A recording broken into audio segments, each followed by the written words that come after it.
Bienvenue sur La Voix du Livre. Abonnez-vous, likez et commentez pour soutenir la chaîne. Vous pouvez aussi nous aider via le lien dans la description. Bonne écoute. Conte 14, Sentimentalisme. Monsieur Jean Maras. Je m'estime peu quand je m'examine, beaucoup quand je me compare. Mensueur tout le monde.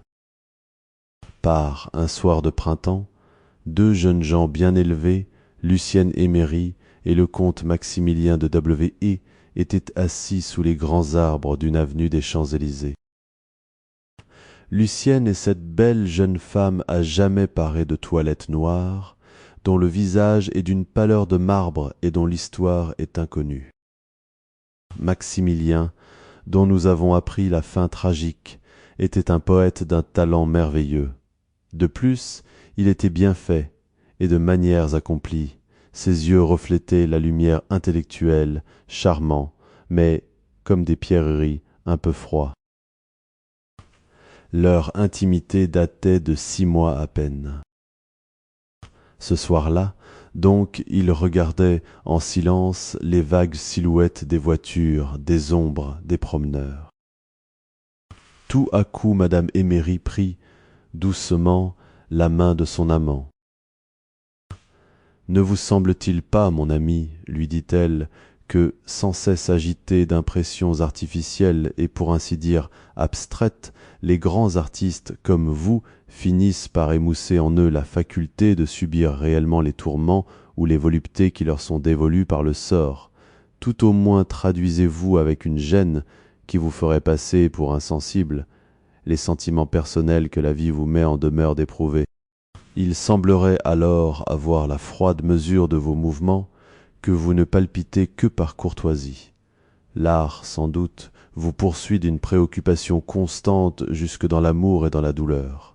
À force d'analyser les complexités de ces mêmes sentiments, vous craignez trop de ne pas être parfait dans vos manifestations, n'est-ce pas? De manquer d'exactitude dans l'exposé de votre trouble?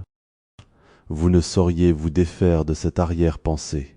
Elle paralyse chez vous les meilleurs élans et tempère toute expansion naturelle.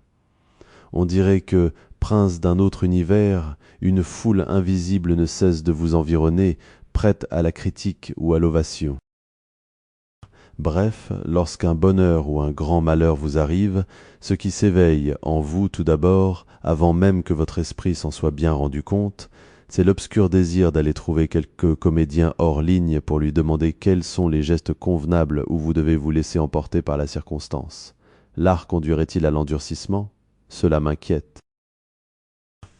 Lucienne, répondit le comte, j'ai connu certains chanteurs qui, auprès du lit de mort de sa fiancée, et entendant la sœur de celle-ci se répandre en sanglots convulsifs, ne pouvaient s'empêcher de remarquer, malgré son affliction, les défauts d'émission vocale qu'il y avait lieu de signaler dans ces sanglots et songeaient, vaguement, aux exercices propres à leur donner plus de corps. Ceci vous semble mal?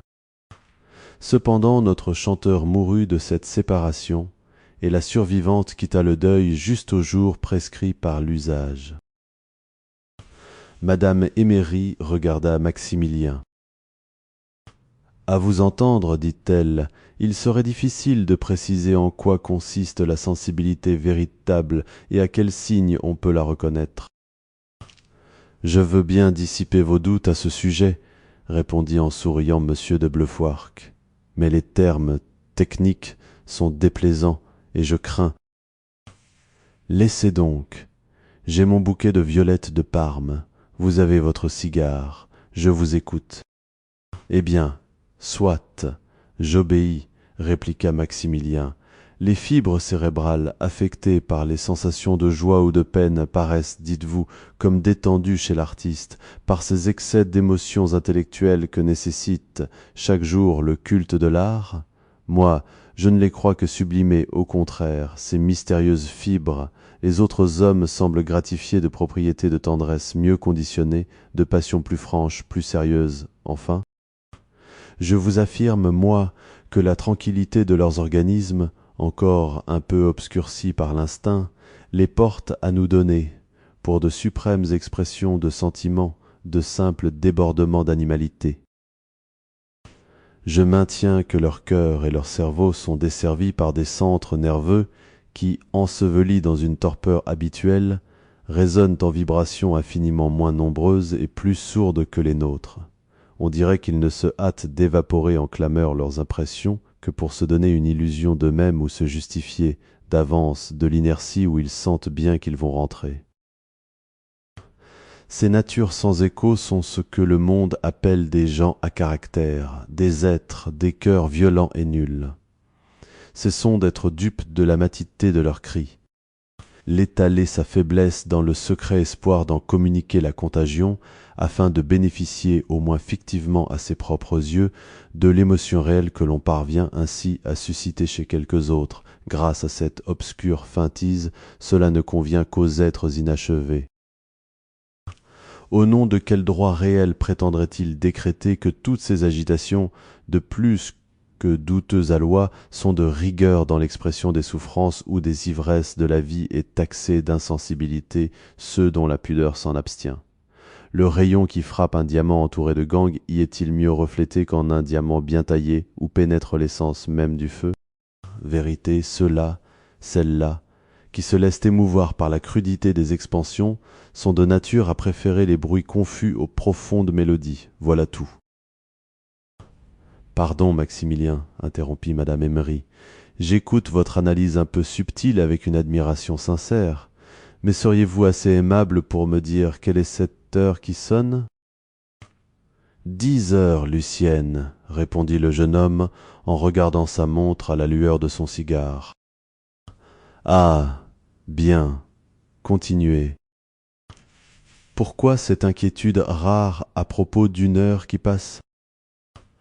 Parce que c'est la dernière de notre amour, mon ami, répondit Lucienne. J'ai accepté de monsieur de Rostange un rendez-vous pour 11h30 ce soir. J'ai différé de vous l'apprendre jusqu'au dernier moment. M'en voulez-vous? Pardonnez-moi. Si le comte, à ces paroles, devint un peu plus pâle, l'obscurité protectrice voila cette marque d'émotion, nul frémissement ne décela ce que dut subir son être en cet instant. Ah, dit-il d'une voix égale et harmonieuse, un jeune homme des plus accomplis et qui mérite votre attachement. Recevez donc mes adieux, chère Lucienne, ajouta-t-il. Il prit la main de sa maîtresse et la baisa. Qui sait ce que nous réserve l'avenir? Lui répondit Lucienne souriante, bien qu'un peu interdite. Rostange n'est qu'un caprice irrésistible. Et maintenant, ajouta-t-elle après un bref silence, continuez, mon ami, je vous prie. Je voudrais apprendre, avant de nous quitter, ce qui donne le droit aux grands artistes de tant dédaigner les façons des autres hommes. Un instant se passa, terrible, muet, entre les deux amants. Nous ressentons en un mot les sensations ordinaires, reprit Maximilien, avec autant d'intensité que quiconque. Oui, le fait naturel, instinctif d'une sensation, nous l'éprouvons physiquement tout comme les autres, mais c'est seulement tout d'abord que nous le ressentons de cette manière humaine. C'est la presque impossibilité d'exprimer ces prolongements immédiats en nous qui nous fait paraître comme paralysés, presque toujours, en bien des circonstances. Au moment où les autres hommes sont déjà parvenus à l'oubli, faute de vitalité suffisante, elles grandissent en notre être, tenées comme les rumeurs de la houle lorsqu'on approche de la mer. Ce sont les perceptions de ces prolongements occultes, de ces infinies et merveilleuses vibrations qui seules déterminent la supériorité de notre race. De là ces discordances apparentes entre les pensées et les attitudes, lorsque l'un d'entre nous, par exemple, essaye de traduire à la manière de tout le monde ce qu'il éprouve.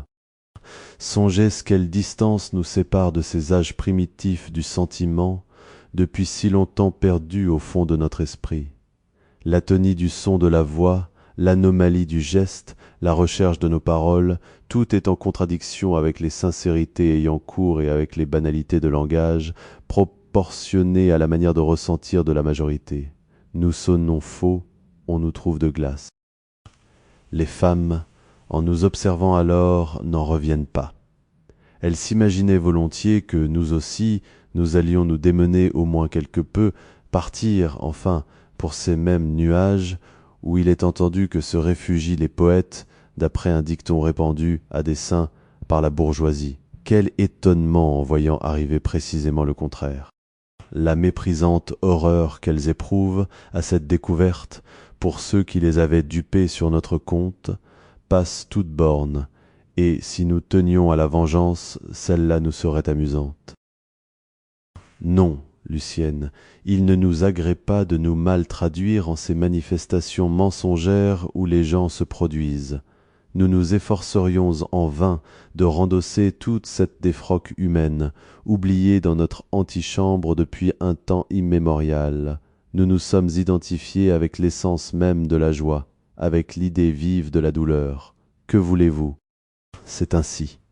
Seuls, entre les hommes, nous sommes parvenus à la possession d'une aptitude presque divine, celle de transfigurer à notre simple contact les félicités de l'amour, par exemple, ou ses tortures, sous un caractère immédiat d'éternité. C'est là notre indicible secret. Instinctivement, nous nous refusons à le laisser transparaître, pour épargner autant que possible à notre prochain la honte de nous trouver incompréhensibles. Hélas, nous sommes pareils à ces cristaux puissants où dort, en Orient, le pur esprit des roses mortes, et qui sont hermétiquement voilés d'une triple enveloppe de cire, d'or et de parchemin. Une seule larme de leur essence, de cette essence conservée ainsi dans la grande amphore précieuse, fortune de toute une race et que l'on se transmet par héritage comme un trésor sacré tout béni par les aïeux, suffit à pénétrer bien des mesures d'eau claire, je vous assure, Lucienne. Et celles-ci, à leur tour, suffisent à embaumer bien des demeures, bien des tombeaux durant de longues années. Mais nous ne sommes point pareils, et c'est là notre crime, à ces flacons remplis de banals parfums, tristes et stériles fioles qu'on dédaigne le plus souvent de refermer, et dont la vertu s'aigrit ou s'évente à tous les souffles qui passent. Ayant conquis une pureté de sensation inaccessible aux profanes, nous deviendrions menteurs à nos propres yeux si nous empruntions les pantomimes reçues et les expressions consacrées dont le vulgaire se contente. Nous nous hâterions en conscience de le dissuader s'il ajoutait foi, ne fût-ce qu'un instant, au premier cri que parfois nous arrache une incidence heureuse ou fatale. C'est à la juste notion de la sincérité que nous devons d'être sobres dans les gestes, scrupuleux dans les paroles, réservés dans les enthousiasmes, contenus dans les désespoirs. C'est donc la qualité de nos facultés affectives qui nous vaut ces inculpations d'endurcissement. En vérité, chère Lucienne, si nous tenions, ce qu'à Dieu ne plaise, à cesser d'être incompris de la plupart des individus, à revendiquer de leurs entendements un autre hommage que l'indifférence, il serait à désirer en effet, comme vous le disiez tout à l'heure, que, dans les grandes occasions, un bon acteur vînt se placer derrière nous, passa ses bras sous les nôtres, puis parla et gesticula pour notre compte. Nous serions sûrs, alors, de toucher la foule par les seuls côtés qui lui sont accessibles. Madame Emery considérait, très pensive, le comte de W. Ext. « Mais vraiment, mon cher Maximilien, s'écria-t-elle, vous en viendrez à ne plus oser dire bonjour ou bonsoir de peur de paraître, emprunté, au commun des mortels. Vous avez des instants exquis et inoubliables, je l'avoue, et suis fier de vous les avoir inspirés. Parfois, vous m'avez ébloui des profondeurs de votre cœur et des douces expansions de votre tendresse. Oui, jusqu'à je ne sais quel ravissement dont j'emporte à jamais l'étrange et troublant souvenir. Mais que voulez-vous? Vous m'échappez. D'un regard où je ne puis vous suivre, et je ne serai jamais bien persuadé que vous éprouvez vous-même, d'une manière autre qu'imaginaire, ce que vous faites ressentir. C'est à cause de ceci, Max, que je ne puis que me séparer de vous. Je me résigne donc à ne pas être ordinaire, dussé-je encourir le dédain des braves gens qui, peut-être avec raison, se jugent mieux organisés que moi, répondit le comte. Tout le monde, d'ailleurs, me paraît aujourd'hui plus ou moins revenu d'éprouver quoi que ce soit. J'espère qu'il y aura bientôt 400 ou 500 théâtres par capitale, où les événements usuels de la vie étant joués sensiblement mieux que dans la réalité, personne ne se donnera plus beaucoup la peine de vivre soi-même. Lorsqu'on voudra se passionner ou s'émouvoir, on prendra une stalle, ce sera plus simple. Ce biais ne sera-t-il pas 1000 fois préférable au point de vue du bon sens? Pourquoi s'épuiser en passions destinées à l'oubli? Qu'est-ce qui ne s'oublie pas un peu dans le cours d'un semestre? Ah, si vous saviez quelle quantité de silence nous portons en nous! Mais, pardon, Lucienne, voici 10h30 et je serais indiscret de ne point vous le rappeler après votre confidence de tout à l'heure, murmura Maximilien en souriant et en se levant. Votre conclusion? Dit-elle. J'arriverai à temps. Je conclus, répondit Maximilien, que lorsqu'un quidam s'écrie à propos de l'un d'entre nous, en se frappant les parois antérieures de la poitrine, comme pour s'étourdir sur le vide qu'il sent en lui-même, il a trop d'intelligence pour avoir du cœur. Il est d'abord fort probable que le quidam se fâcherait tout rouge si on lui répondait qu'il a, lui, trop de cœur pour avoir de l'intelligence, ce qui prouve qu'au fond nous n'avons pas choisi la plus mauvaise part de l'aveu même de celui qui nous le reproche. Ensuite, remarquez-vous ce que devient cette phrase sous une analyse attentive. C'est comme si l'on disait « Cette personne est trop bien élevée pour se donner la peine d'avoir de bonnes manières. En quoi consistent les bonnes manières ?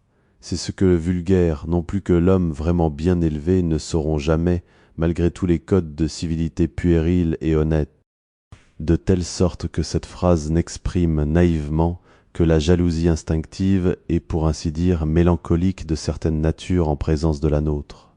Ce qui nous sépare, en effet, ce n'est pas une différence, c'est un infini. Lucienne se leva et prit le bras de M. de W. Je remporte de notre entretien cet axiome, dit-elle, que, si contradictoires que semblent vos paroles ou vos manières d'être, quelquefois dans les circonstances terribles ou joyeuses de votre existence, elles ne prouvent en rien que vous soyez de bois, acheva le comte avec un sourire. Il regardait passer les voitures lumineuses. Maximilien fit signe à l'une d'elles, qui s'approcha. Lorsque Lucienne s'y fut assise, le jeune homme s'inclina silencieusement. « Au revoir !» cria Lucienne en lui envoyant un baiser. La voiture s'éloigna. Le comte la suivit des yeux quelque temps, comme de raison. Puis, remontant l'avenue à pied, le cigare aux lèvres, il rentra chez lui, au rond-point. Quand il fut seul dans sa chambre, il s'assit devant sa table de travail, prit dans un nécessaire une petite lime et parut absorbé dans le soin de se polir l'extrémité des ongles. Puis il écrivit quelques vers sur une vallée écossaise dont le souvenir lui revint, assez étrangement, parmi les hasards de l'esprit. Puis il coupa quelques feuillets d'un livre nouveau, les parcourut et jeta le volume. 2 heures de la nuit sonnèrent. Il s'étira. Ce battement de cœur est, vraiment, insupportable, murmura-t-il.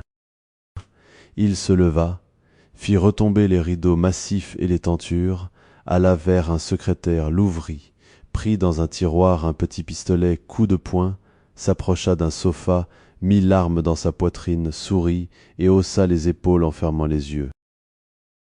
Un coup sourd, étouffé par les draperies, retentit, un peu de fumée partit bleuâtre de la poitrine du jeune homme qui tomba sur les coussins. Depuis ce temps, lorsqu'on demande à Lucienne le motif de ses toilettes sombres, elle répond à ses amoureux d'un ton enjoué. « Bah, que voulez-vous?